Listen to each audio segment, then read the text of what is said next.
Ladies and gentlemen, it's a great honor for us to introduce the UBI Index to you and also invite Mr. Ali, the CEO of the UBI Index, to share his experience to be an entrepreneur. Now, hello, Ali. Nice to meet you. Hi, nice to meet you too. Okay. How are you? I'm fine. So, could you tell me something about your past experience of something you think is helpful for your nowadays career, just like the education or working experience? My past, well, I was also a student once upon a time. You're Linköping? Yes, yeah. So I studied at Linköping University in a program called Industrial Engineering and Management, or E-linjen as they say in Swedish, where I studied computer science as my technical background. Yeah, and industrial marketing and sales as my economical approach. Oh, you are an international sales director, right? Yeah, so school is fun, but it's also boring sometimes. You only do reading and studying. So what I did is that I went to a job service called Manpower. I know maybe you've heard of it. It's where you can apply to say, hi, I have some time over, I'm looking for some job. And through Manpower, there was this company back in Norrköping where I lived that wanted a young student to help them with their sales within the fast consumer goods industry, so the FCMG industry, part-time. And I went for an interview because I could speak German. That was part of the job. Okay. But during the interview I said, I'm sorry, but I don't speak German. I just wanted to come to the interview. He said, oh, but I like you anyway, so I will give you the job. So I got the job as the sales director because I could speak while I was studying. Oh, it's helpful for your nowadays career. Yeah, so it's been great. That was a great experience. I get to speak with customers over the phone. It was international.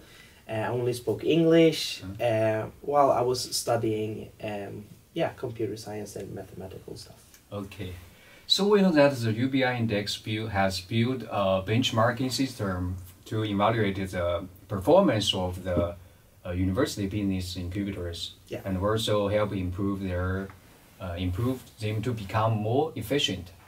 So it's a good idea, I think. I think most of us haven't heard about that before we come here and make connection with you. Yeah. So how did you come up with this idea?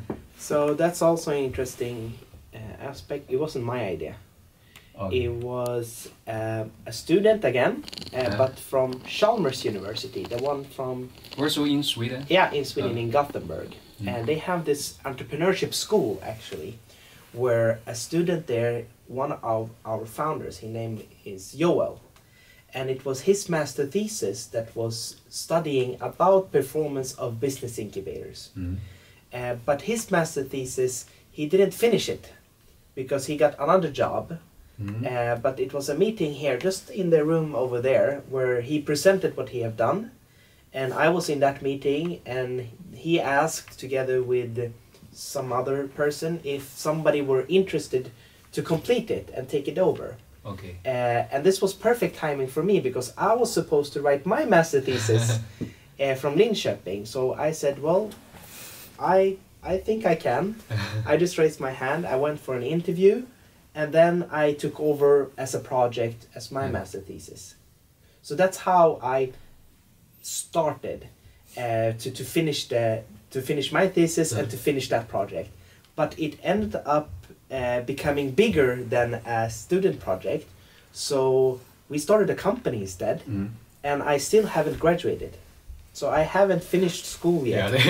I continued because it was so interesting, it took so much time. And I wanted to build a company, so that was the story. It's just like the Bill Gates. Yeah. Even not a graduate. Yeah, exactly. So or Mark Zuckerberg haven't graduated from far. Hopefully, I can be one of them. So how did you prepare that after you and your co-founder decided to do this? Because it's a bigger project, not just a student project. Yeah. So it also comes to performance. So if you're doing something good, you attract a lot of people, and of course you need money. You have to attract funding. And one of our founders is an angel investor, and he said, well, Ali, I believe in you and I believe in this concept. I want to fund this company for a year. Here is some money that we can work with, and let's build a company around this and start making a service, a product that helps business incubators out there to perform themselves. So with that, I just started. Yes, we are still a startup. I would definitely say. I guess that you have made a lot of troubles when you start. Yeah, but mostly, to be honest, we've been on the phone all the time. On the phone? On the phone. So I've been speaking, me and my team, with over 800 incubator managers around the world, in over 70 countries. But as you may know, not all countries speaks English. Yes. Not all countries wants to speak with you. So for example, in Japan, when I said, hi, I'm Ali from Sweden, they just said no. China as well was super difficult. South America too, because I couldn't Spanish or Portuguese. So what do? Well, we hired students, again, young students, that knew both Chinese, some knew Spanish, and French speaking. And we got them to talk and to call. And all of a sudden it was so much easier. Okay. And that is how we started, by making phone calls and talking for 6 months straight. That was the only thing we did, to over the phone and collect data and talk with people before we even started to build a product or sale. I think to hire people just in one country is a good idea, because maybe you can hire some more and more Chinese people, because China is a giant market. There are a lot of opportunities. Yes, but it's cultural differences too. Yes, you cannot speak as a foreign company, as a startup, to speak with the CEO. They will say, no, who are you? And you always have to go through a secretary or somebody. It's very hierarchy. You have to work your way up, which has been a difficult challenge, I would say.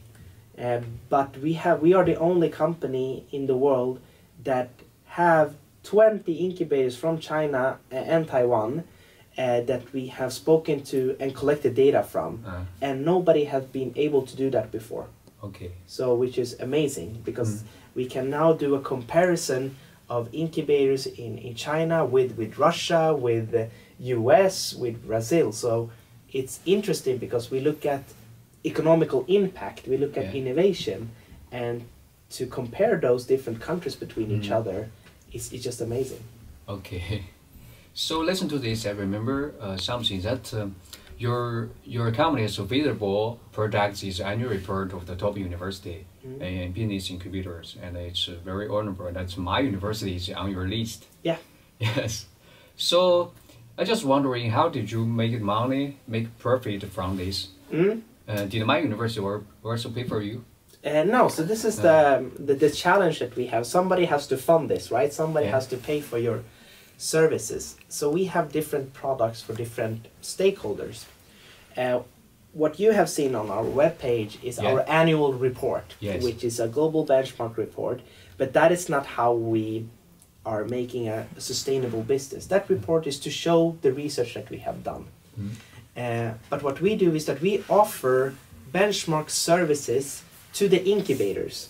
So you can say we do give them packages, and it could be PowerPoint slides, it can be some consulting, it can be the report, and we also do some kind of scorecard where we show how good they are performing. So that's one other service. The publication is the second one. But what we are doing and what we want to do is to actually help the governments out there that funds with public money, with tax money, the incubators out there. We want to provide them with knowledge services on how good the incubation system in their country or region are. And that product, we are developing it right now together with several governments out there. So that is how we are going to make money. Okay, so can I guess that your company's the main target group is incubator and also the government? Yes, so the incubator themselves, they are the ones that are giving us the data. We are giving them recognition and some insights. But it's for the governments that wants to know the state of incubation in the country. We want them to pay for the party. Right now we have several proposals out there to work with governments and make sure that I can hire more young, great people so we can scale and become a bigger company. Okay, it's great. So we know you focus on the university business incubator. So have you think about expand your business, or where do you see yourself and your business in 5 or 10 years? So of course there's a longer vision. We cannot just do that. I can tell you through research, both our own and other institutions out there, there are around 14,000 business incubators and accelerator programs in the world. 14,000, that's how big the market is. A third of them, around 3,000 to 4,000, are university related. And those are the ones that we are targeting right now. And that is what we have the structure, the organization for, I think, to handle. But the more we grow and the way we work is that we can expand this to different areas as well, and go to private incubators, private accelerators, but also corporate incubation programs and things like that. So the framework that we have allows us to expand. Right now is a strategic decision to work and focus on the university side. Why you choose to start as a university? There's one official reason and one unofficial reason. I can tell you the unofficial reason is that one part of when you're doing a master thesis, because that is how it started, is that you have to limit the scope. You have to have a tangible or a frame that you should be within. And that is what Joel, our founder, his master thesis, he decided to only look at university because otherwise it's too big to handle. But in Sweden, the system about incubation is that it's university affiliated or university based. So that is actually the standard model in Sweden. So that was the reason that we began in that way. But the official reason is that, well, universities, they need this, that we are benchmarking and helping them, because they are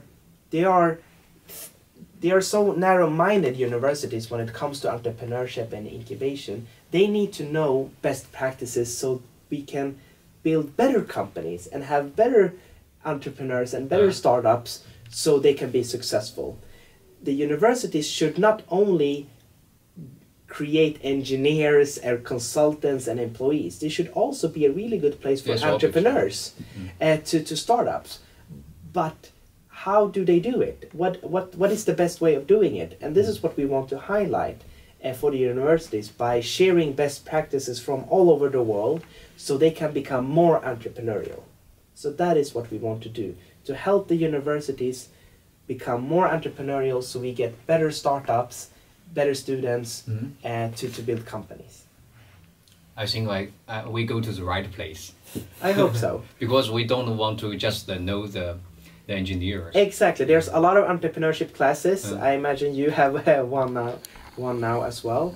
But it's really good to know literature and reference and past experience. But it's the minute when you actually practice it where you realize all the difficulties and all the challenges that you have. And if the university can build an environment, a platform for the students to try this out, it would be so much helpful when you later on are graduating and building your own companies.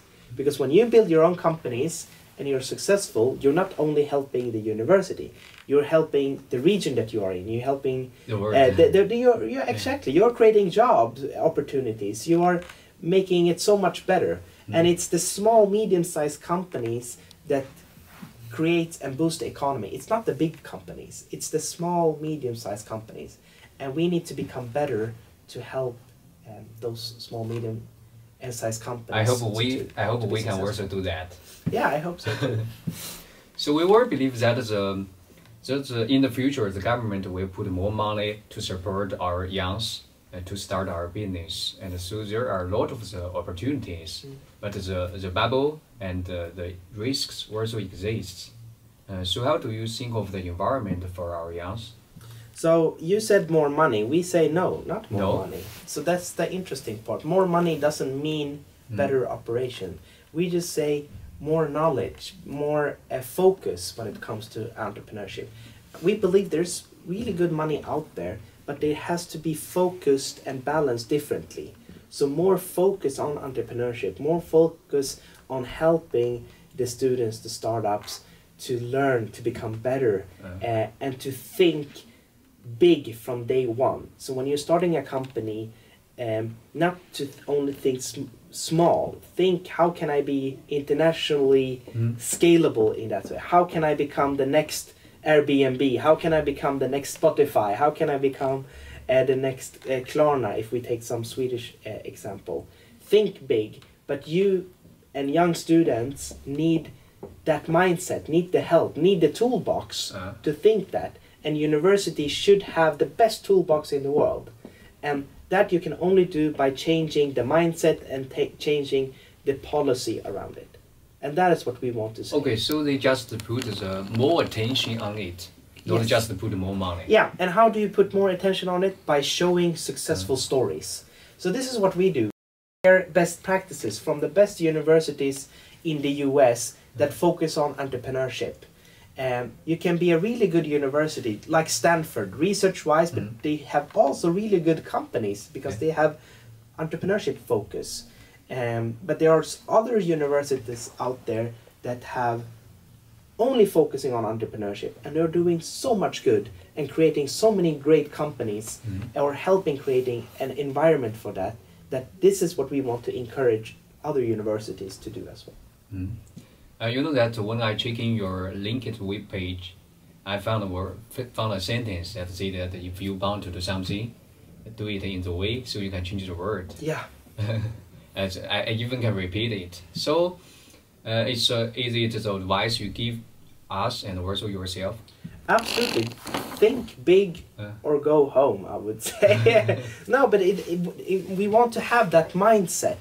And it's in Swedish, or it's an expression, you know, reach for the stars and hopefully you will reach to the sky. Well, reach beyond the stars, go for the galaxy, and have that mindset from the beginning.